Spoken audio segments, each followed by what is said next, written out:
무슨 일인가 싶어 거실로 나가보니 화장실 문 앞에서 도어락 설치기사가 작업 중이었습니다. 저게 뭐 하는 거니? 어머님, 어제 말씀드렸죠? 앞으로 저희 집에 오실 때는 1층 상가 공용 화장실 이용해 주세요. 여기 저희 화장실은 도어락 걸었으니까요. 아무래도 남하고 같이 화장실 쓰는 건 조금 불편해서요. 이해해 주세요. 수진아, 너 지금 뭐라고 했니? 한겨울에 나보고 화장실 나가서 쓰라고? 지금 진심이야? 그게 왜요? 어머님도 고집 부리지 마시고 남의 집에 왔으면 규칙을 따라주셔야죠. 이 추운 겨울날 내가 뭘 잘못했다고 밖에 나가서 화장실을 써야 하니? 너 지금 사람 대 사람으로 하는 말 맞니? 그때 아들이 급하게 거실로 나왔습니다. 재훈아, 화장실에 도어락 설치하는 거 알고 있었니? 내가 사용하지 말라고? 아, 그거요? 수진이가 좀 깔끔한 성격이라서. 불편한 점이 있으면 서로 맞춰가야죠. 저희 집 올 때만 참아주세요, 엄마. 그리고 이 한겨울에 네 엄마를 밖에 화장실에 쓰게 만들고 싶니? 나 이제 알겠어? 너희는 나를 가족으로 생각한 적이 없구나. 나는 그냥 애 봐주고 밥 해주고 잔소리 듣는 사람이지. 가족은 아니었어. 어머니, 그렇게 오해하시면 안 돼요. 저희도 어머님을 가족으로. 가족이면 화장실 도어락은 안 달지. 남의 집이라며? 말 나온 김에 한마디만 더 하자. 너네들이 나보고 남이라고 하는 거면 남의 집에서 살고 있는 건 너네들 아니니? 오늘 이야기의 주인공은 69세 이선옥 씨입니다. 남편과 사별하고 홀로 살아가는 이선옥 씨의 이야기, 그리고 그녀와 아들 부부 사이의 이야기이죠.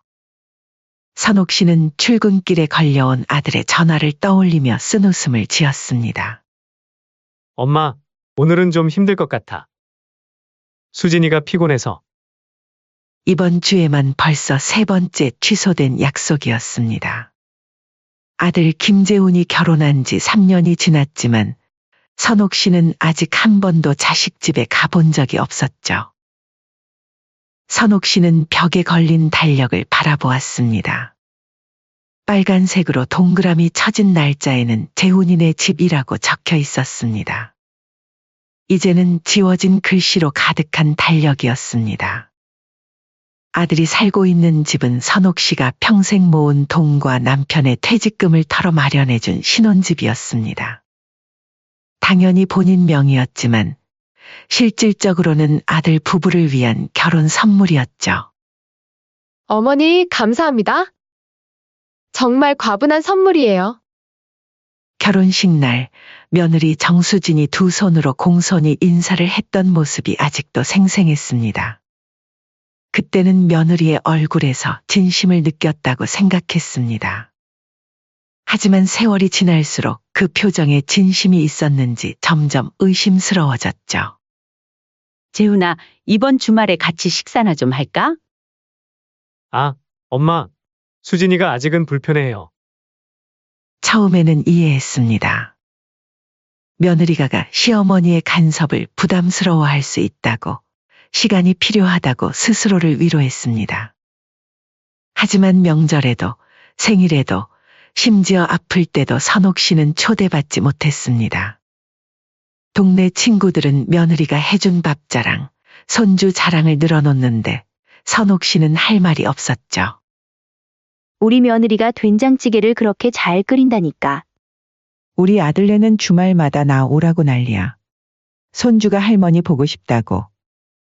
그런 이야기를 들을 때마다 선옥 씨는 억지 미소를 지으며 고개를 끄덕였습니다. 쓸쓸함이 마음을 파고드는 순간이었죠. 그렇게 시간이 흘러 마지못해 간신히 약속을 잡아 찾아간 날. 문을 열어준 며느리의 얼굴에는 경직된 미소가 걸려 있었습니다. 선옥 씨가 정성스레 준비한 과일 바구니를 건네자 수지는 얼른 주방으로 가져가며 말했습니다. 어머니, 저희가 과일은 저희가 알아서 사 먹어서요. 다음부터는 안 가져오셔도 됩니다. 고맙다며 넘겨도 될 일을 굳이 한마디씩 하는 며느리 태도에 서운하긴 했지만 괜한 불화를 만들기 싫어 표정 하나 바꾸지 않고 웃어 넘겼죠. 수진아, 이 방은 뭐 하는 곳이니? 아, 거기는 제 작업실이에요. 들어가시면 안 돼요. 먼지 들어가면 곤란해서요. 부엌은 어디? 어머니 이곳저곳 돌아다니지 마시고 그냥 거실에 앉아 계세요. 부탁드려요. 집안을 돌아다니려 할 때마다 며느리는 선옥 씨의 동선을 차단했습니다. 마치 처음 보는 손님처럼, 아니 불청객처럼 대하는 듯 했죠. 재훈아, 집이 참 좋구나. 잘 지내니? 네, 엄마. 덕분에요. 아들은 시종일관 무표정했습니다. 눈치를 살피는 듯한 눈빛이 마음에 걸렸지만 선옥 씨는 애써 그 상황을 이해하려 했죠. 신혼부부니까. 며느리 의견을 존중해야지. 저녁 식사도 밖에서 해결했습니다. 며느리는 오늘은 준비가 안 됐다. 며 근처 식당으로 안내했습니다. 집에서 한 끼 식사조차 허락되지 않은 상황에 선옥 씨는 서운함을 감출 수 없었지만 아들의 결혼 생활을 방해하고 싶지 않아 또 참았습니다. 그러던 어느 날 예상치 못한 소식이 들려왔습니다. 엄마, 수진이가 임신했어요. 선옥 씨의 눈에 눈물이 고였습니다. 손주를 볼 수 있다는 기쁨, 그리고 이제야 진짜 가족이 될 수 있다는 희망이 차올랐죠. 혹시 지금까지의 거리감은 며느리의 예민함 때문이었을까? 임신 소식은 새로운 관계의 시작처럼 느껴졌습니다. 축하한다, 재훈아. 수진이한테도 축하한다고 전해줘. 네, 엄마. 그런데 수진이가 부탁이 있대요. 뭔데 말해봐. 아기 낳고 나면 좀 봐주실 수 있을까요? 선옥 씨는 처음엔 고민을 했지만 이내 도와주기로 했습니다. 아들 부부와 가까워질 수 있는 기회라고 생각했죠. 손주가 태어나고 선옥 씨는 일주일에 3번씩 아들네 집을 오가기 시작했습니다. 하지만 기대와 달리 며느리의 태도는 더 노골적으로 변했습니다. 어머니, 손 씻으셨어요? 소독은요? 아기 방에 들어가실 때는 마스크 꼭 쓰세요. 물티슈로 아기 얼굴 닦으시면 안 돼요. 제가 준비한 거로만 해주세요. 아, 맞다. 아기 옷은 따로 삶아서 빨아야 해요. 다른 옷이랑 같이 빨면 안 됩니다. 아기를 돌볼 때마다 수진의 잔소리는 끝이 없었습니다. 어머니, 제가 저번에 말씀드렸죠? 분유 저울에 재서 정량만 먹이라니까요? 선옥 씨는 아들을 키울 때 정확히 몇 모를 먹였는지 기억조차 안 났습니다. 배고프면 더 주고 배부르면 덜 주고.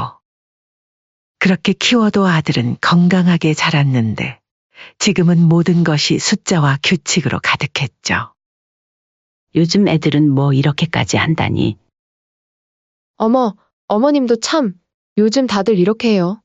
그렇게 몇 개월이 흘렀고 선옥 씨는 점점 더 남처럼 느껴졌습니다. 자신이 사준 집에서 자신의 손주를 돌보면서도 마치 외부인처럼 항상 눈치를 봐야 했죠. 참는 게 이제는 익숙해졌나? 며느리는 깔끔함을 넘어 결벽증에 가까운 성향이었습니다.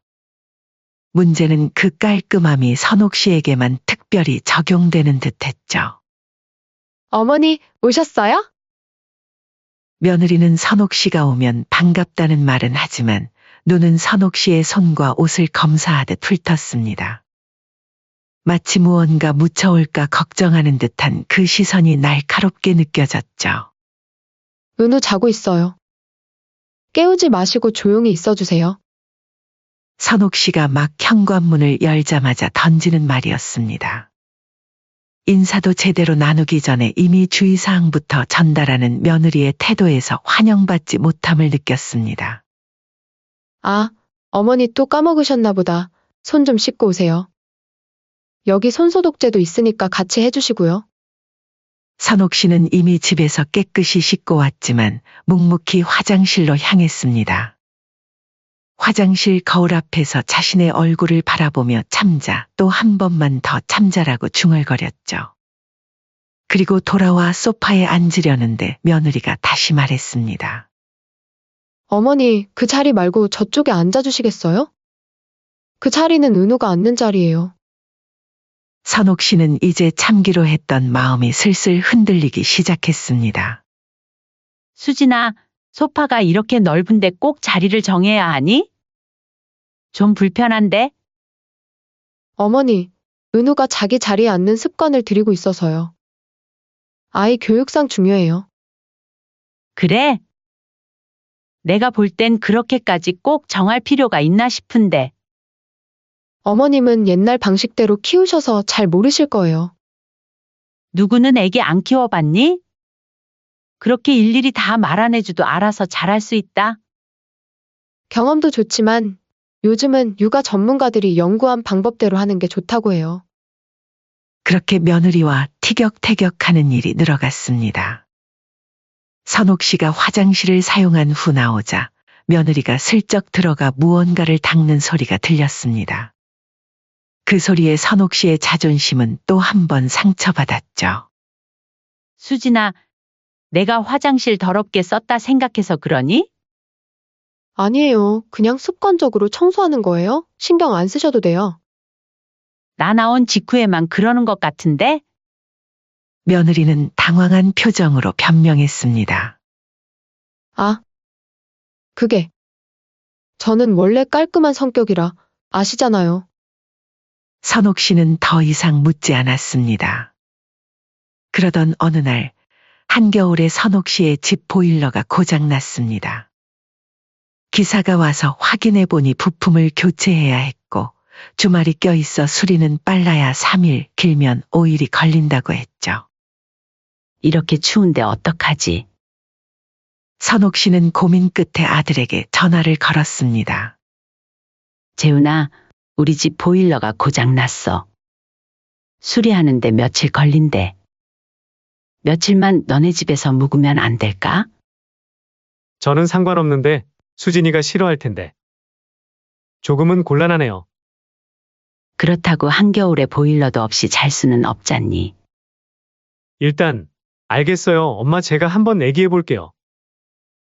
그렇게 선옥 씨는 작은 가방에 필요한 물건들을 챙겨 아들네 집으로 향했습니다. 이런 상황에서 이 집에 찾아가는 것이 내키지 않았지만 달리 방법이 없었죠. 도착했을 때 며느리의 표정은 예상대로였습니다. 억지로 지은 미소 그리고 그 뒤에 감춰진 불편함. 선옥 씨는 그 표정을 읽을 수 있었지만 애써 모른 척했습니다. 수진아, 며칠만 신세질게. 불편하면 말해. 아니에요, 어머님. 괜찮아요. 말은 그렇게 했지만 며느리의 행동은 달랐습니다. 손님 방을 내어주며 이것저것 주의사항을 늘어놓았죠. 어머님, 이 방에서만 지내주세요.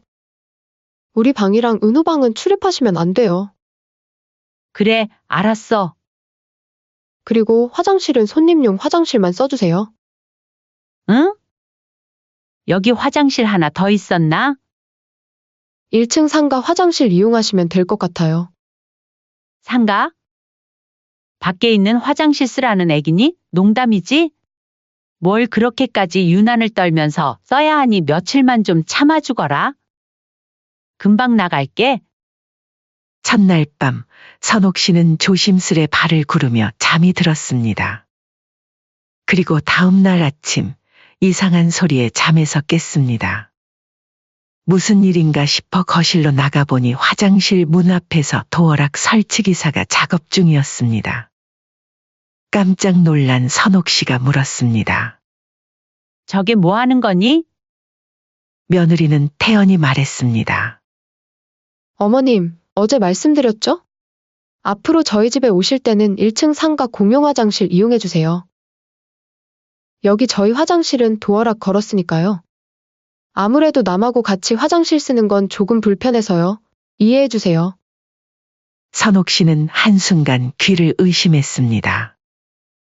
마치 세상이 멈춘 듯한 순간이었죠. 자신이 지금 무슨 말을 들은 건지 믿기지 않았습니다. 뭐라고? 선옥 씨의 목소리는 떨렸습니다. 단 한마디였지만 그 안에 지난 몇 년간 쌓아온 모든 서러움이 담겨 있었죠. 어머, 왜 그러세요? 어머님도 따로 쓰시는 게 편하지 않으세요? 며느리의 말투는 마치 당연한 것을 이야기하는 것처럼 담담했습니다. 그 태어남이 선옥 씨의 가슴을 더 아프게 찔렀죠. 수진아, 너 지금 뭐라고 했니? 한겨울에 나보고 화장실 나가서 쓰라고? 지금 진심이야? 선옥 씨의 목소리가 한 톤 높아졌습니다.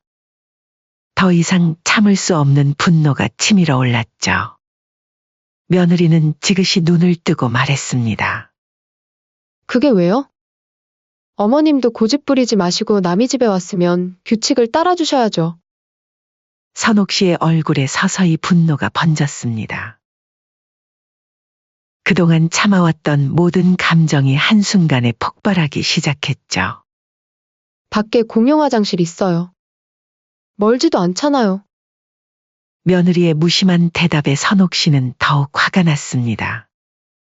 이 추운 겨울날 내가 뭘 잘못했다고 밖에 나가서 화장실을 써야 하니? 너 지금 사람 대 사람으로 하는 말 맞니?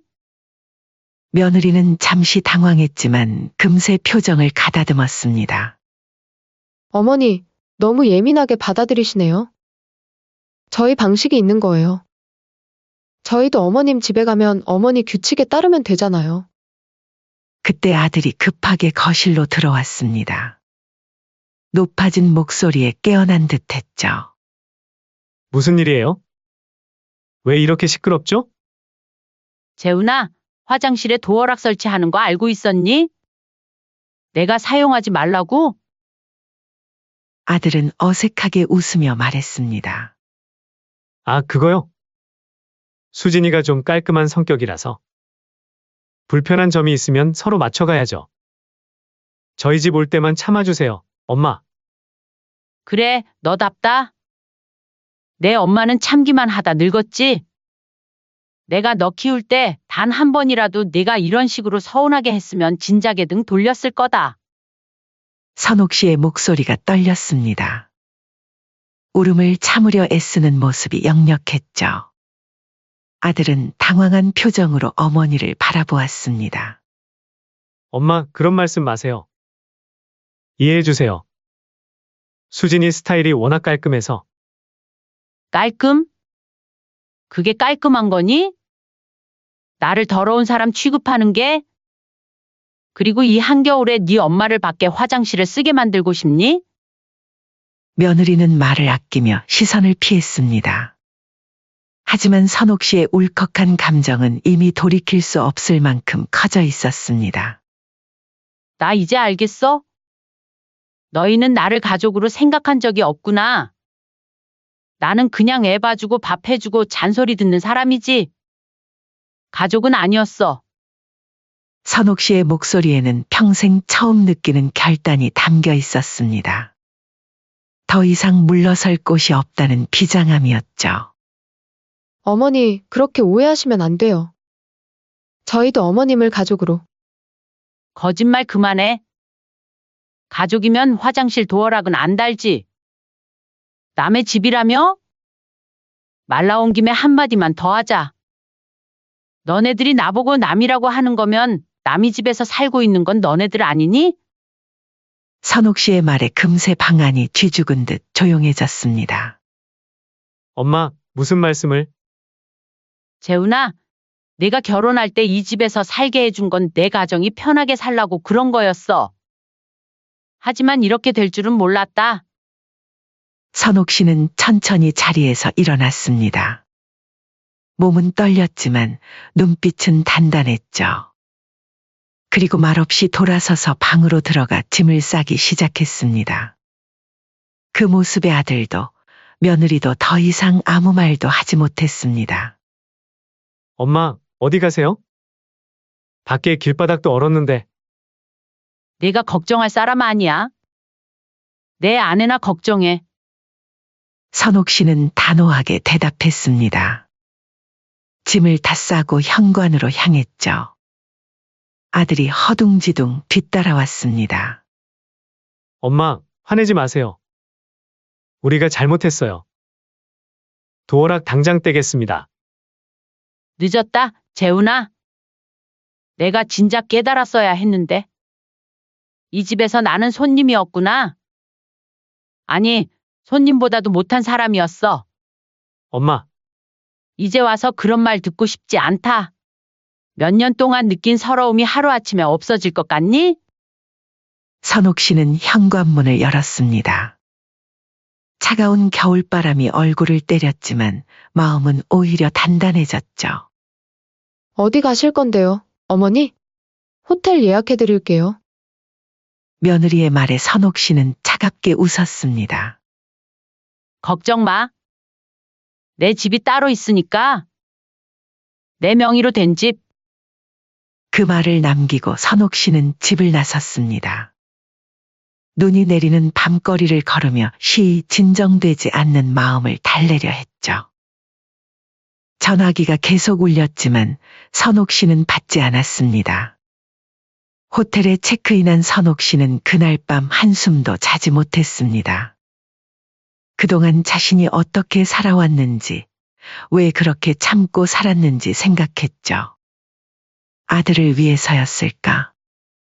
아니면 단지 혼자 외로워지는 것이 두려워서였을까요? 그리고 다음 날 아침, 선옥 씨는 결심했습니다. 더 이상 자신의 인생을 희생하지 않기로 말이죠. 아들에게 짧은 문자를 보냈습니다. 집에 돌아가지 않을 거야. 그 집 내놓을 거니까. 한 달 안에 이사 준비해. 그 길로 바로 부동산에 들러 말했습니다. 시세보다 싸게라도 팔 테니 바로 매물 내주세요. 부동산 중개인은 놀란 표정이었지만 선옥 씨의 단호한 눈빛에 더 이상 묻지 않았습니다. 3일 뒤 매수자가 나타났고 계약은 금방 진행됐습니다. 그리고 아들에게 짧은 문자가 날아갔습니다. 그 집 팔았다. 계약 끝났다. 한 달 안에 짐 정리해. 아들의 다급한 전화가 계속 왔지만 선옥 씨는 받지 않았습니다. 며느리의 전화도 무시했죠.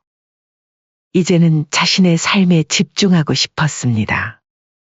그러나 사흘 후 아들과 며느리가 직접 선옥 씨의 집을 찾아왔습니다. 현관벨이 울렸지만 선옥 씨는 열어주지 않았습니다. 그러자 아들이 문 밖에서 소리쳤습니다. 엄마! 문 좀 열어주세요. 우리 얘기 좀 해요. 한참을 망설이다 선옥 씨는 결국 문을 열었습니다. 아들과 며느리는 창백한 얼굴로 서 있었습니다. 며느리의 눈은 울어서 붉어져 있었죠. 들어와. 선옥 씨는 짧게 말했습니다. 셋은 거실에 앉았지만 무거운 침묵만이 흘렀습니다. 결국 아들이 먼저 입을 열었습니다. 엄마, 어떻게 그럴 수 있어요? 우리한테 한마디 상의도 없이 집을 파시다니? 상의? 내가 왜 가족도 아닌 너네들하고 상의해야 하니? 하지만 우리가 살고 있잖아요. 너희는 그동안 내가 없는 것처럼 살았잖니? 내가 그 집을 판다고 해도 너희 삶에 아무 영향 없을 줄 알았지? 며느리가 울먹이며 말했습니다. 어머니, 어떻게 자식을 집에서 쫓아낼 수 있어요? 우리가 가족 아니에요? 선옥 씨는 웃지도 않고 말했습니다. 가족이면 화장실 도어락은 안 달지. 남의 집이라며? 웃기는구나. 그 순간 아들은 아무 말도 하지 못하고 고개를 떨궜습니다. 며느리는 울며 매달렸지만 선옥 씨의 마음은 이미 돌아설 수 없을 만큼 멀리 와 있었습니다. 어머니, 잘못했어요. 제가 너무 이기적이었어요. 도어락도 이미 떼었어요. 다시 예전처럼 지내요. 네? 예전처럼? 예전이 어땠는데? 내가 나를 사람 취급이라도 했니? 선옥 씨의 차가운 말에 며느리는 더 이상 아무 말도 하지 못했습니다. 아들이 다시 애원했습니다. 엄마, 우리 정말 반성하고 있어요. 한 번만 더 기회를 주세요. 반성? 몇 년 동안 쌓인 서운함이 며칠 만에 없어질 것 같니? 이제 와서 화장실 도어락을 떼는 게 무슨 의미가 있을까? 선옥 씨는 한숨을 내쉬었습니다. 이제는 더 이상 돌이킬 수 없었습니다. 그동안 참아왔던 모든 것들이 한순간에 무너져 내렸고 그 자리에는 새로운 자신이 서 있었죠. 얘들아, 난 이미 결정했어. 내 인생의 남은 시간은 나를 위해 쓰고 싶구나.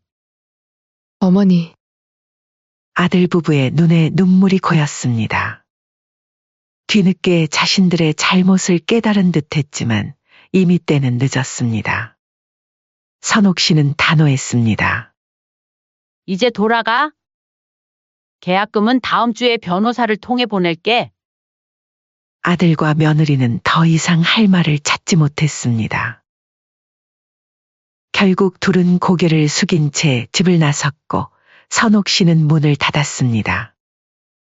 문이 닫히는 소리가 마치 지난 세월과의 작별 인사처럼 들렸습니다. 창밖으로 아들과 며느리가 터덜터덜 걸어가는 모습이 보였습니다. 선옥 씨의 마음 한구석이 아팠지만 동시에 이상한 해방감도 느껴졌습니다. 이제부터는 자신의 삶을 위해 살 수 있다는 생각에 가슴이 벅차올랐죠. 이제 끝이야. 새로운 시작이야. 선옥 씨는 창가에 서서 중얼거렸습니다.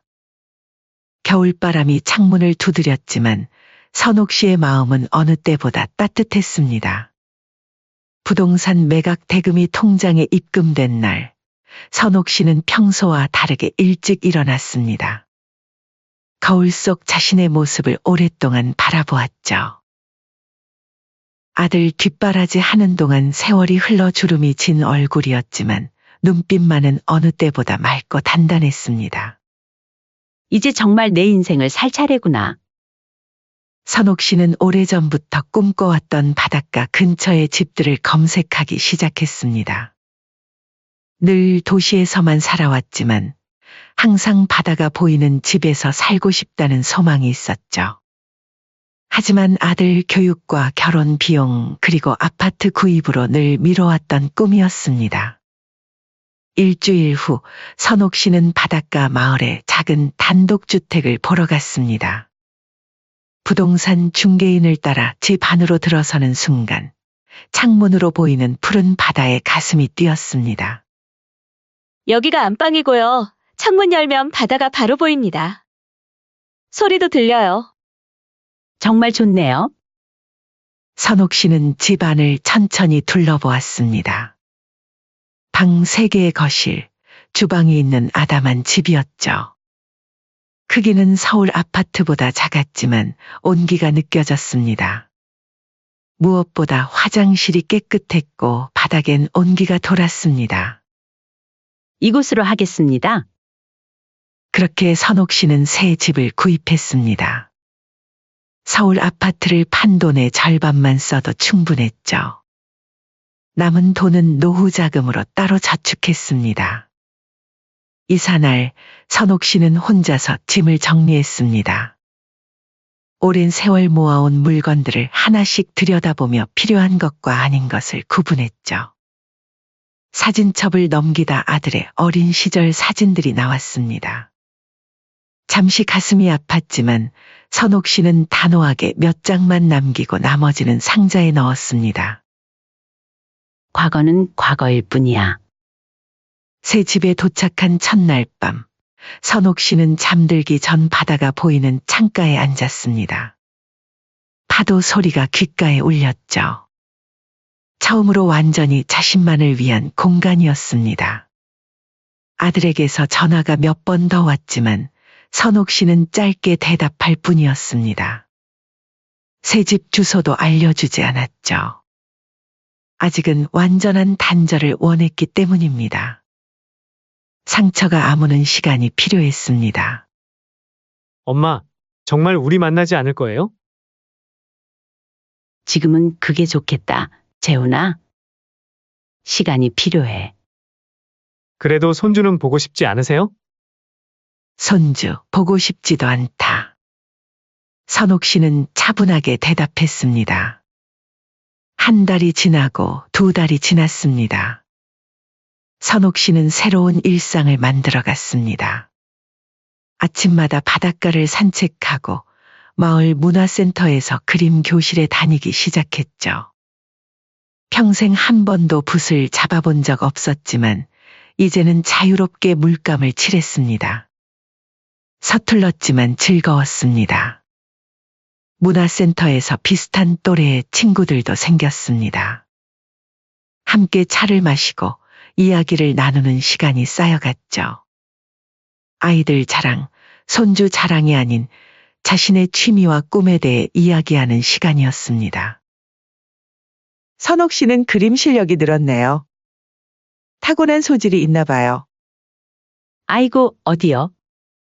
그냥 마음 가는 대로 그리는 거예요? 선옥 씨는 이런 소소한 일상의 행복을 처음으로 느꼈습니다. 누군가의 어머니, 누군가의 할머니가 아닌 그저 이선옥으로 살아가는 기쁨이었죠. 어느 날 변호사를 통해 짧은 편지를 썼습니다. 자신의 유언장을 작성한 것이었죠. 그리고 이렇게 적었습니다. 향후 남은 재산은 사회장학재단에 전액 기부함. 가족 없음. 펜을 놓는 순간 선옥 씨는 무거운 짐을 내려놓은 듯한 해방감을 느꼈습니다.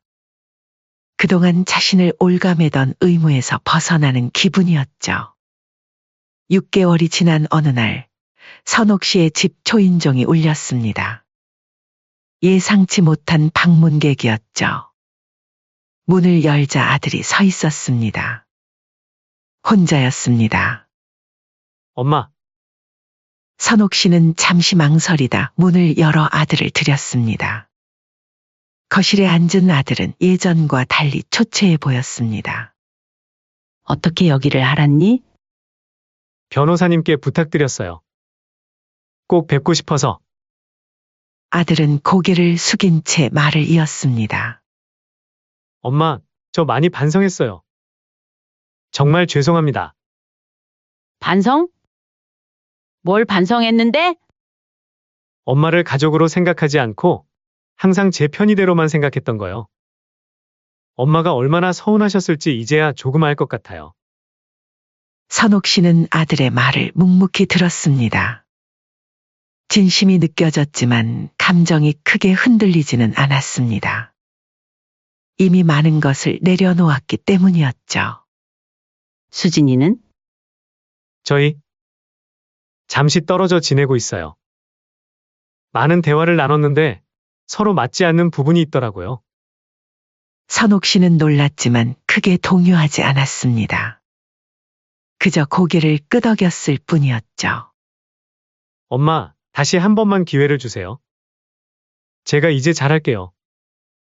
재훈아, 지금 내 삶이 행복하단다. 너와 함께 하든 그렇지 않든 내 삶은 내가 책임지고 갖고 나갈 거야. 아들은 천천히 고개를 들었습니다. 어머니의 달라진 모습에 놀란 듯했죠. 이제 가볼게요. 가끔 찾아와도 될까요? 조금 더 시간을 두자. 그동안 끼니 거르지 말고 건강 잘 챙기고. 아들은 고개를 끄덕이고 일어났습니다. 떠나기 전 작은 선물 상자를 내밀었죠. 생신 선물이에요, 엄마. 선옥 씨는 선물을 받아들고 아들을 배웅했습니다.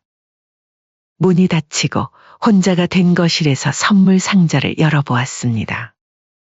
그 안에는 작은 열쇠고리가 있었습니다. 단순한 열쇠고리였지만 그 의미는 단순하지 않았죠. 창밖으로 바다가 보였습니다. 파도가 밀려왔다 썰물처럼 빠져나갔습니다. 선옥 씨는 열쇠고리를 바라보며 미소 지었습니다. 이제는 용서할 준비가 되어 있을지도 모른다는 생각이 들었죠. 하지만 그것도 천천히 자신의 페이스대로 할 생각이었습니다. 선옥 씨는 창가에 앉아 바다를 바라보았습니다. 저녁 노을이 바다 위로 붉게 물들고 있었습니다. 마치 새로운 시작을 알리는 듯한 아름다운 색이었죠. 선옥 씨의 얼굴에 평온한 미소가 번졌습니다. 더 이상 손주 돌보며 눈치 보는 노년이 아니었습니다. 누군가의 엄마나 시어머니가 아닌 이선옥이라는 한 인간으로서의 삶을 선택한 것입니다. 주방으로 향하며 선옥 씨는 가벼운 발걸음으로 저녁 식사 준비를 시작했습니다.